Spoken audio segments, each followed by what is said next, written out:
কিন্তু মায়াজালে আবদ্ধ হয়ে আমরা সে ভুলে গেছি।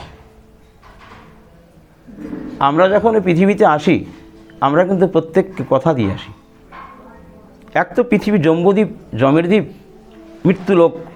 এখানে আসলে কিন্তু মৃত্যু আসে, মৃত্যু হয় অনিবার্য। এখানে আসলে মৃত্যুকে কেউ এড়াতে পারবে না, এটাই জগতের নিয়ম। তাই এখানে আসা এক থেকেও আসতে চায় না, আবার যদি কেউ আসে আবার সহজে যেতেও চায় না। যেতে চায় কি? পৃথিবী এইটা এমন রহস্যময় দ্বীপ, এইটা জম্বুদ্বীপ, এখানে আসার জগৎ। আসলে আবার যেতে হবে, আবার আসতে কেউ চাচ্ছে না। রহস্যটা কেমন? আমরা যখন জননীর গর্ভে থাকি, ঊর্ধ্বপদ হ্যাত মুন্ডে ছিলি রে জননীর কুণ্ডে, তখন বলেছিলি দণ্ডে দণ্ডে, এখন কেন নাই মনে শ্রীগুরুর পদভজিতে আলস্য কেনে। আমরা যখন মায়ের গর্ভে ছিলাম তখন কিন্তু কথা দিয়েছিলাম ভগবানকে। মিথ্যা কথা কইয়েছি, সেটাকে সত্য করতে হবে তো। যখন জানা গেল যখন মিথ্যা কথা বলছি, তা আজকে যখন জানলাম তাহলে সেটাকে সত্য পরিণত করতে হবে তো। আমাদের আনবুঝ, ওই যে তত্ত্ব জানতে হবে। যদি তত্ত্ব জানে তাহলে জড়ায় না। যেমন রামকৃষ্ণদেব বলেছিল একবার, ওরে তোরা সবাই বলছিস মায়ায় তাকে জড়েছে, সংসার থেকে জড়িয়ে ধরেছে, সংসারের জ্বালায় সংসার ছেড়ে যেতে পারি না। চাই তো মনে এইটা করব সেটা করব, কিন্তু সংসার ছেড়ে যেতে পারি না, তাই না? তাই উনি মন্দির থেকে বেরিয়ে এসে একটা তাল গাছকে জড়িয়ে ধরেছে, বলছে ওরে তোরা আমার ছাড়া ছাড়া ছাড়া, তাল গাছ আমাকে জড়িয়ে ধরেছে। তখন ভক্তবৃন্দে যে বলছে, বাবা তুমি কি পাগল হয়েছো? তুমি জড়িয়ে ধরেছো তাল গাছকে, তোমারে জড়াই নাই। কাকি না না, আমারে জড়িয়ে ধরছে। দেখছেন? আপনি যে কথাটা বললেন মাতা, সংসারের জ্বালায় পারি না, মায়ায় জড়িয়ে ধরেছে। মায়া জড়ায় নাই, আপনি জড়িয়েছেন। রাধে রাধে, রাধা গোবিন্দ প্রেমানন্দে, হরি হরি বল।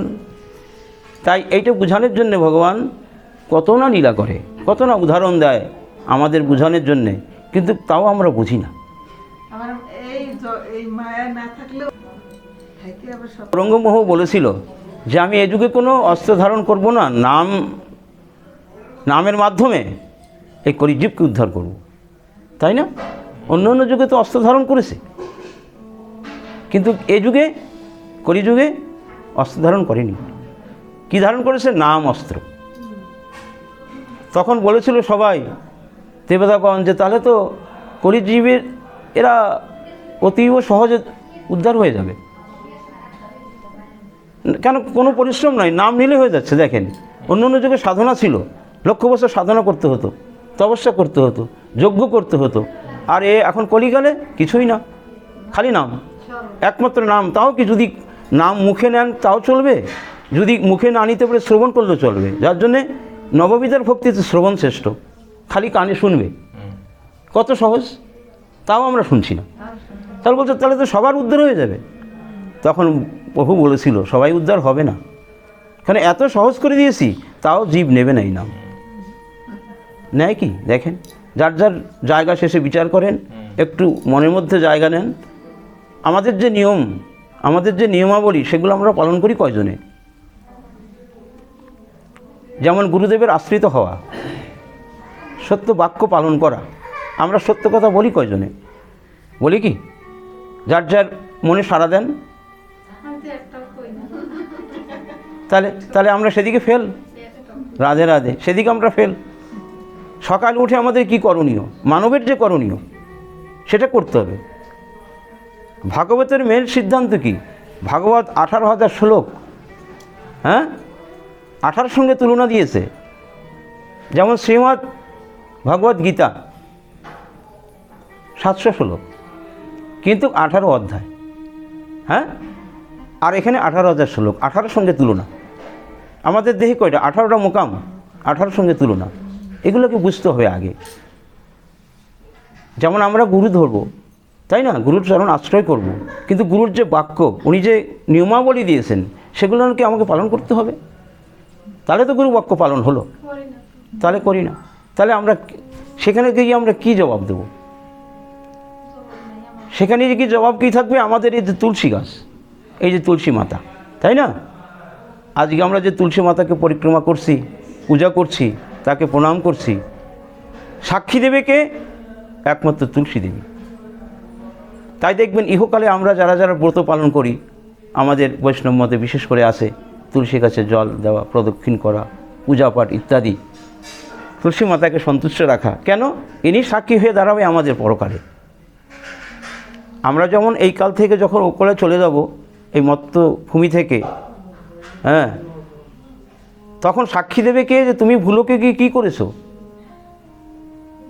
তখন সাক্ষী স্বরূপ একমাত্র তুলসী। তাই এখন থেকে আমরা যদি তুলসী প্রদক্ষিণ না করি, তার শরণাপন্ন না হই, তাহলে কি সে সাক্ষী দেবে? দেবে না। তাই চিত্রগুপ্ত, আমরা এই পৃথিবীতে যা যা করেছি আমাদের চিত্রের মধ্যে গুপ্ত থাকে। আমরা দেখেন এই ভাগবত আসরে বসে আছি, কত সুন্দর আমরা ভাগবত শ্রবণ করছি, কিন্তু তার মধ্যে দেখেন কিছু কিছু মনে, যার যার মনে সাড়া দেবেন, হয়তো বাড়িতে চলে গেছে মন, নাতিটা ঘুমালো না খেলতে গিয়ে কোথায় পড়ে গেল, চিন্তা আসে না? বিষয় চিন্তা, বিষয় মানে কি? বিশ্বরূপ। আপনি যতই ভাগবত পাঠ শোনেন বা যতই আমরা সাধুসঙ্গ করি, তার মধ্যে দিয়েও ওই বিষয় নানান চিন্তা ঢুকে যায়। কেন? আমরা একনিষ্ঠ হতে পারি না। আমরা যে একনিষ্ঠভাবে যে আমরা ভগবানকে শ্রবণ করব, এটা আমরা মেনে নিতে পারি না। এইটা কন্ট্রোল করা যায় একমাত্র হরির নামে। হরির নামে একমাত্র সব কিছু কন্ট্রোল হয়। তাই গীতায় বলেছে ভগবান শ্রীকৃষ্ণ যে আমি গীতা জ্ঞানকে অর্জন করিয়া সারা ত্রিভুবনকে পালন করিয়া থাকি। আছে না? আপনারা যারা গীতা পড়েছেন, তাহলে সাধারণ কথা না, গীতা জ্ঞানকে অর্জন করে সারা ত্রিভুবনকে সে পালন করতে পারে। আর আমাদের সাধারণ একটু এই মনের ভিতরে যেটা মায়া, এটা দূরীভূত হবে না? অবশ্যই হবে, কিন্তু সেই গীতা জ্ঞানকে অর্জন করতে হবে। খালি গীতা জ্ঞানকে অর্জন করলেও হবে না। গীতা হচ্ছে জ্ঞান, গঙ্গা স্বরূপ, জ্ঞান স্বরূপ। এই জন্য হচ্ছে গঙ্গা গীতা, আছে না? গীতার যে মাহাত্ম্যতে আছে, গঙ্গা গীতা সাবিত্রী শ্বেতা সত্য প্রতিব্রতা ব্রহ্মবলী ব্রহ্মবিদ্যা তিসন্ধ্যায় মুক্তি জ্ঞানী অর্ধমাত্রা চিদানন্দ ভবাগ্নি ভ্রান্ত নাশিনী বেদত্ব পরানন্দ তত্ত্ব জ্ঞান মঞ্জুরি, এগুলো আছে।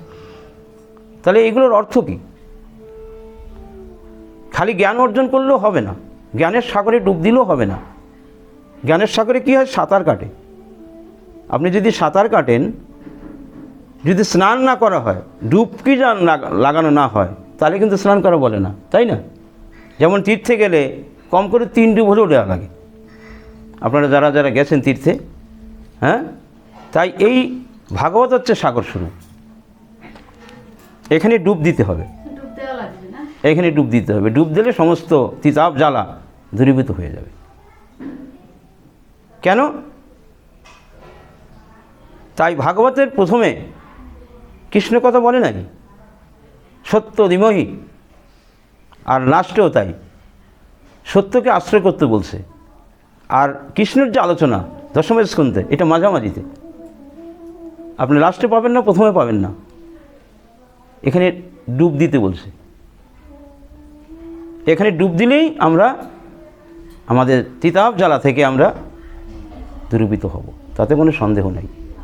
দেখবেন গীতায় প্রায় জায়গায় লিখেছে এইটা করলে সন্দেহ নাই, এই পুণ্য হবে। তাতে মানে উনি একদম হলপ করে বলেছে যে এইটা করলে সন্দেহ নেই, এটা হবেই, কোনো সন্দেহ নেই তাতে, তাই না? তাহলে কত দৃঢ় বিশ্বাস রেখে বলেছে, কিন্তু আমরা সেটা বিশ্বাস করতে পারি না। সত্যের সঙ্গে যুক্ত হতে হবে।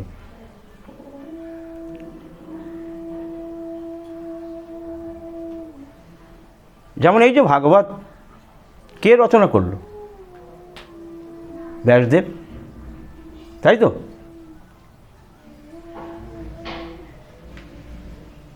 সত্যের সঙ্গে যুক্ত হতে হবে।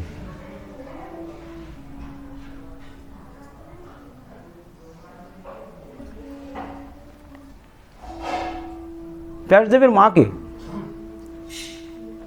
মৎস্যগন্ধা, সত্যবতী, তাই তো? তাহলে দেখেন এই যে সত্যর সাথে যুক্ত, সত্যবতী। ব্যাসদেবের বাবার নাম কি? পরাশর মুনি। পরাশর মুনির পুত্র ব্যাসদেব, মার নাম সত্যবতী। জীবনে কোনোদিন সে মিথ্যা কথা বলে নাই, তাই নাম তো সত্যবতী। তাহলে দেখেন সত্যর সাথে যুক্ত, সত্যকে যে আশ্রয় করেছে তার মতো আর মহান কেউ নেই। অথচ দেখা গেল মহাভারতে এই যে শান্তনু রাজা, শান্তনু রাজা আগে গঙ্গাকে বিয়ে করেছে, তাই না? ঘটনা বলতে গেলে তো অনেক কথা। গঙ্গা যখন চলে যায় তখন উনি কাকে বিয়ে করেছিল পরে? এই সত্যবতীকে। কেন? উনি সারা পৃথিবীর রাজা তখন। তো রাজা হলে উনি কিছু জানে না? সত্যবতী কুমারী অবস্থায় ব্যাসদেবের জন্মগ্রহণ করে, হ্যাঁ? তারপরে শান্তনু রাজা বিয়ে করলো কাকে? এই সত্যবতীকে। তাহলে দেখেন সত্যর সাথে আশ্রয় সেদিকটা দিলে হবে না। যেমন কুন্তির দৃষ্টিতে দেখা যায় কর্ণ বিয়ের আগে হয়েছিল, হ্যাঁ? তারপরে তো পঞ্চ পাণ্ডব। তাহলে তত্ত্ব জানতে গেলে খারাপ না। তো এই জন্যে ভাগবত কথা বলছি, যেমন ব্যাসদেবের কথাটা আসলো, যার জন্যে বলছি যে সত্যবতী পরবর্তীকালে শান্তনু রাজা বিয়ে করে। আগেকার যে নিয়ম ছিল, এই যে শান্তনু রাজা যখন গঙ্গা চলে যায়, এই গঙ্গা চলে গেল কেন? কথায় পৃষ্ঠে কথা এসে গেছে মহাভারতে হঠাৎ। যাই হোক, এই যে বিশ্বদেব, ইনি ছিল অষ্টবসু, অষ্টবসুর এক বসু। কোথায় ছিল এটা? সুমেরু পর্বত। কথাটা একটু গভীরে যাচ্ছে, আপনারা লক্ষ্য করবেন। সুমেরু পর্বত যেটা স্বর্গের আশেপাশে থাকে। যেমন আমাদের লোক কয়টা? 14টা। এই মধ্যভূমি মাঝামাঝি। আমাদের নিচে আছে 7টা, উপরে আছে 6টা, আর এই একটা 7টা, 7 আর 7 14। এই 14 ভুবন দেহখানি, আর এই 14 ভুবন। 14 ভুবনের মধ্যে স্বর্গলোক, স্বর্গলোকের কাছাকাছি থাকে সুমেরু পর্বত। আমাদের দেখবেন গানেও আছে, সুমেরু সমতুল্য হিরণ্য দান নহিতুল্য নহিতুল্য গোবিন্দ নাম। সুমের পর্বতের মতো যদি স্বর্ণ দান করা হয়, যদি হিরণ্য দান করা হয়, তাও আমার গোবিন্দর নামের সমান হবে না কখনো। তাহলে কত বড়! তাই এই দেবতারা একদিন কি করেছে, এই সুমেরু পর্বতে তখন যেমন আমরা পিকনিক খাই না, কিন্তু কথাটা বলতে সুবিধা হবে এই জন্য বলছি, উদাহরণ এগুলো একটু মাঝে মাঝে দিতে হয়, বা যে উদাহরণ যেটা সেটা কী হয় আমাদের দিলে একটু সুবিধা হয় বুঝতে। তাই দেবতারা কী করেছে, পিকনিক খেতে গেছে, মানে পিকনিকের মতো, চলো একটু ঘুরে আসি। কোথায় ঘুরতে যাব? আমরা যেন এক জায়গা হয়ে আমাদের ছেলেরা কিছু এক জায়গায় বলে চলো আজকে ট্রাক পাহাড়ে ঘুরে আসি, ঠিক না? তো বলছে চলো সুমেরু পর্বত, ওখানে যাই ঘুরে আসি। তখন ওইখানে গেল দেখতে, দেখার পরে দেখা গেল এত মনোরম দৃশ্য, যে দৃশ্য দেখে মনোরম মন হরণ করে নিয়ে যায়, তাই তো মনোরম, মন হরণ হয়ে গেল। আজকে যেমন ভগবান শ্রীকৃষ্ণ দেখেন যখন উঠে গেল, গোচরণ করতে গেল, তখন এই জলে ঝাঁপ দিচ্ছে, কেউ গাছে চড়ছে, কেউ লাফালাফি করছে, আনন্দ নিচ্ছে না? তাই পিকনিকে গিয়েও তখন আনন্দ নিচ্ছে সবাই। তখন এই অষ্টবসু দেখলো কি, ওইখানে এক মুনির